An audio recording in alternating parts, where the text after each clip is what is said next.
Purity is meditation. When you meditate, purity radiates through you. Purity is light. Not just an ordinary light that we see in the physical universe, but a transcendental light. Without purity, it's impossible to realize God.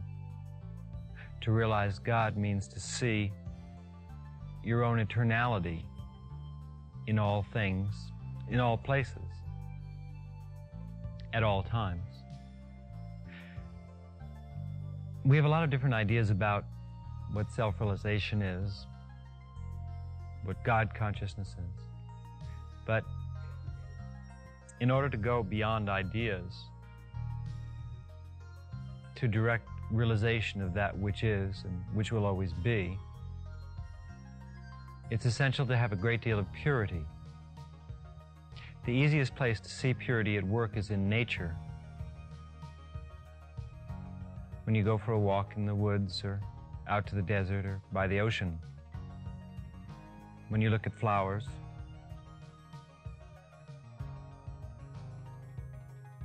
It's very easy to get a sense of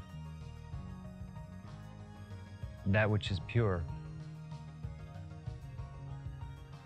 Purity is something that comes from another world. It really doesn't exist per se in this physical world. It's a radiance or a light that stems from eternity and enters into the physical, into this world of transformation and change. And it's very fragile. When it takes physical manifestation, it's very, very strong in its original aspect.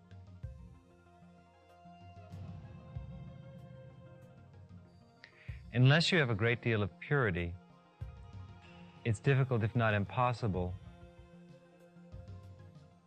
to retain higher spiritual energy. Or we might say it's difficult, if not impossible, to stay in a higher consciousness. Beyond this world, beyond this earth, beyond this life, there's something that is immortal and perfect and shining. I call it eternity. You pick your own name. That existence has always been and will always be. Without any awareness of that existence, your life is extremely empty. The greater your awareness of that existence, the more complete your life is. Your life is incomplete without that awareness, no matter what you have or what you do, because it is your own body.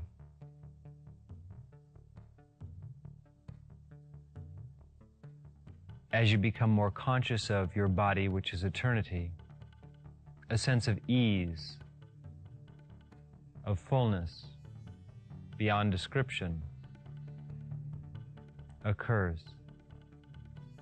In deep meditation, we see nothing but purity. In deep meditation, thought stops, action stops, time stops, the world stops.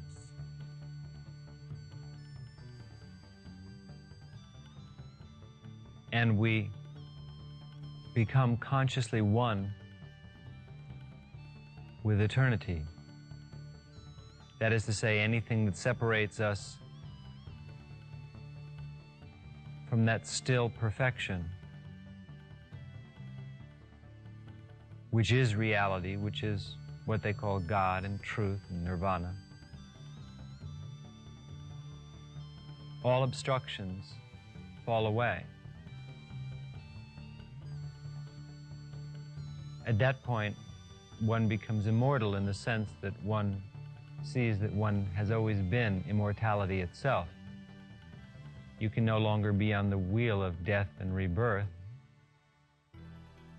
because the wheel has dissolved.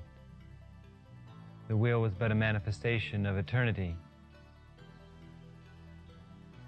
When the sun rises, the darkness vanishes. With absorption in eternity, all thoughts, actions, and ideas, all consequences, all former births and future deaths vanish. These are mere ideas in the eye of the beholder. Very few people, as you know, are conscious of the deeper strata of eternity. And the primary reason is either because they lack purity or they lack motivation. It's essential to have both.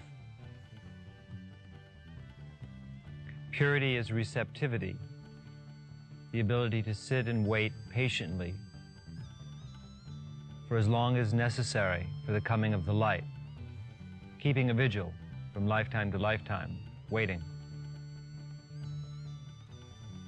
Purity means lack of hatred, lack of jealousy, lack of fear, lack of any volatile antagonistic energy.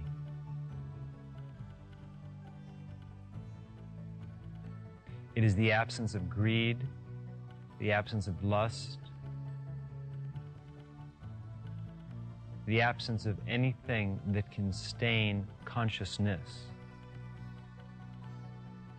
Greed, fear, lust, hate, jealousy, these are all part of reality too. They exist, but they are partialities. They are small bundles of consciousness wrapped tightly. They are barbs in which you can injure yourself.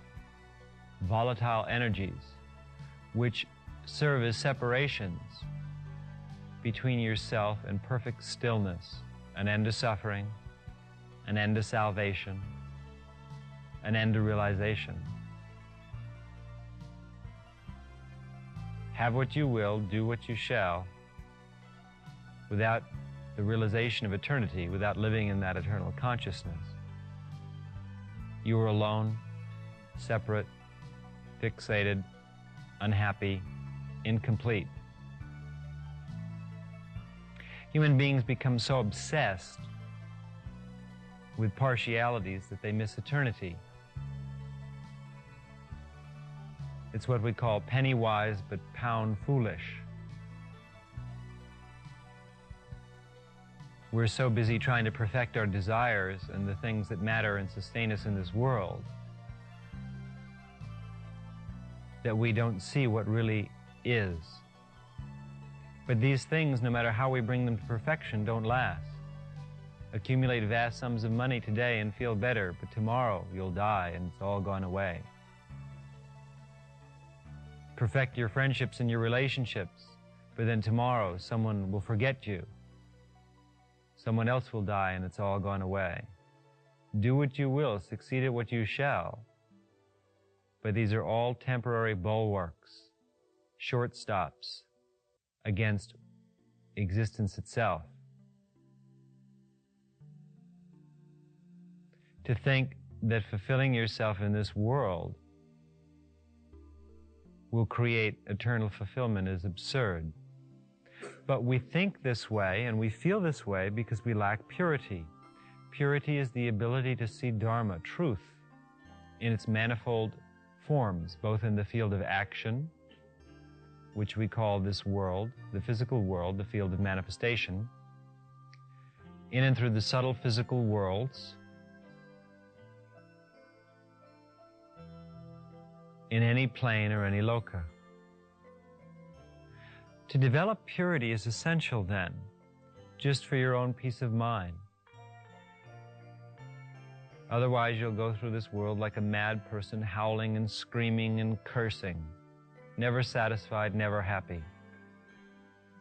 And you'll go howling and screaming and yelling and kicking from lifetime to lifetime. It doesn't end with death. It should be so simple. It goes on and on and on. To run away from life and from desire is impossible, because you are life and you have desire.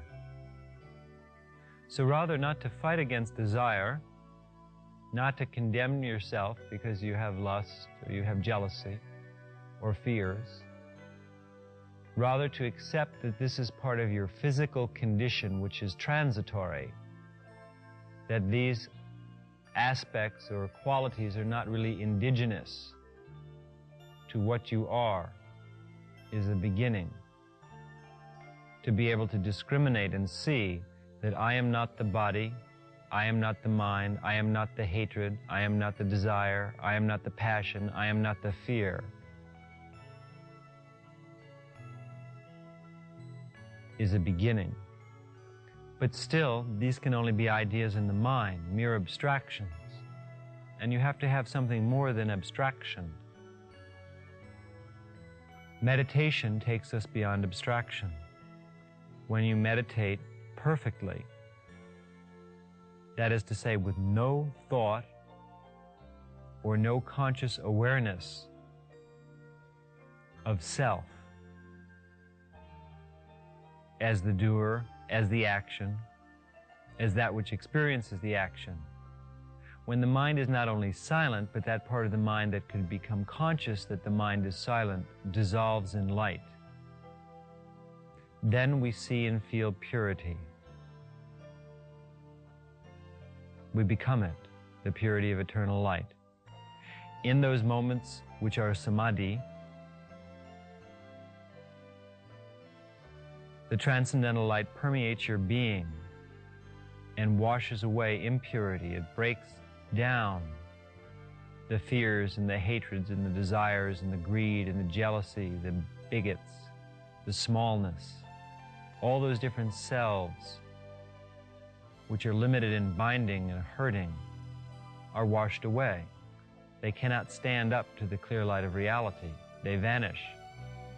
As phantoms vanish when the sun rises, the shadows dissolve. But unless you take tide against the sea of trouble, unless you energize yourself and reach deeply and learn to still the mind completely, to become absorbed in that perfection which is existence, the shadows will not go away. If you do nothing, the shadows will become darker, stronger, more rooted in your awareness, harder to get rid of. Purity is also developed in action, not only in meditation. Purity is developed when we love. The scriptures recommend love and service to the enlightened to develop purity. The concept is simple to understand. Search this world and find that being whom you feel has the greatest light and the greatest radiance, and become their apprentice. Listen not only to what they say, but to what they don't say. Meditate on them and become one with the light of the eternal which they reflect. As the moon reflects the sunlight to the earth, so the liberated soul reflects the light of eternity to this world.